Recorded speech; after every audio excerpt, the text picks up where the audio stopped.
General James Mattis, Mr. Trump's pick for Defense Secretary. An opportune time for Mattis to speak, as the event will be held near Fort Bragg. In the meantime, Mr. Trump is starting off the day with more meetings at Trump Tower, including one with ExxonMobil CEO Rex Tillerson, a possible Secretary of State nominee. We have Fox team coverage.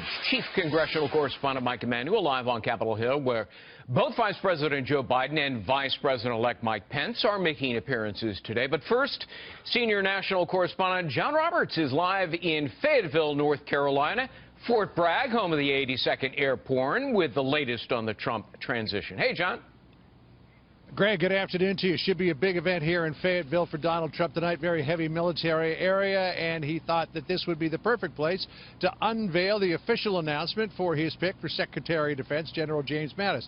Of course, General Mattis, because he's only been retired from the military for 3 years now, needs a special waiver from Congress, and House and Senate Republicans are working on the best way to get that done so that there's no hiccup in his confirmation process. At the same time, and Melissa mentioned this, that he is about to announce a Secretary of Defense, Donald Trump broadening out his search for Secretary of State.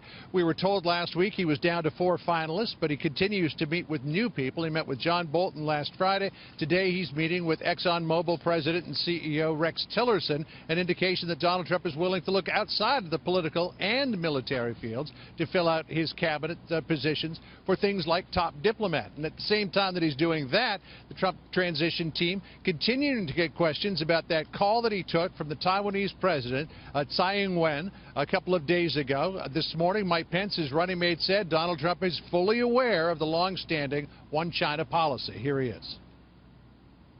We have a unique relationship with that country that's been defined over the decades since we reopened relations with the People's Republic of China. But I think he felt it would be rude not to take the call.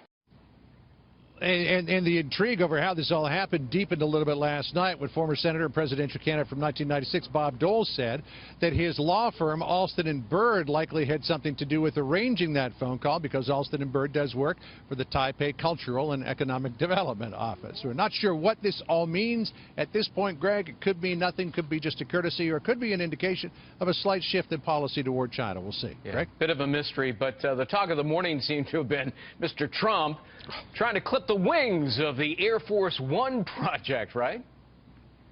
Yeah, a little while ago, the Air Force asked Boeing to come up with some research and development for a couple of new copies of the plane that has been ferrying the president around since Bush 41 back in 1990. But when Donald Trump caught wind of what that program was going to cost, he sent out a tweet this morning suggesting he might put the kibosh on it. Here's what he said, quote, "Boeing is building a brand new 747 Air Force One for future presidents, but costs are out of control, more than $4 billion.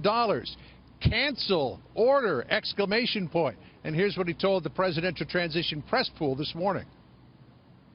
The plane is totally out of control. It's going to be over $4 billion. It's for Air Force One program. And I think it's ridiculous. I think Boeing is doing a little bit of a number. We want Boeing to make a lot of money, but not that much money.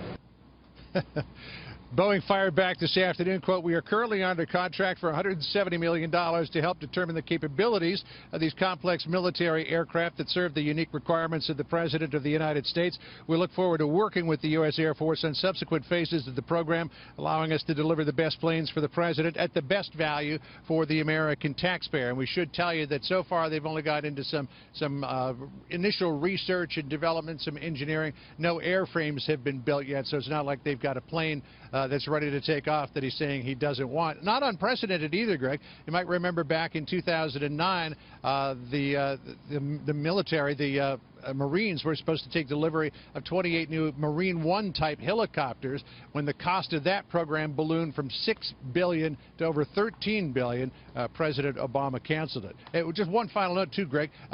Donald Trump did hold some shares in Boeing, but we understand from his campaign that he sold those shares a while ago, sold all of his shares in all companies least. Back in June, Donald Trump has said he's never been a huge fan of stocks, and while his portfolio may be substantially larger than yours or mine, probably doesn't represent a huge percentage of his total holdings, correct? Yeah, it's a small percentage, but for you and me, pal, wow, that'd be some cash. Boy, I'd be living easy. Yeah, oh, yeah, easy street. Be living easy in some remote island somewhere, yeah. Thanks, Greg. All right, John Roberts. John, thanks.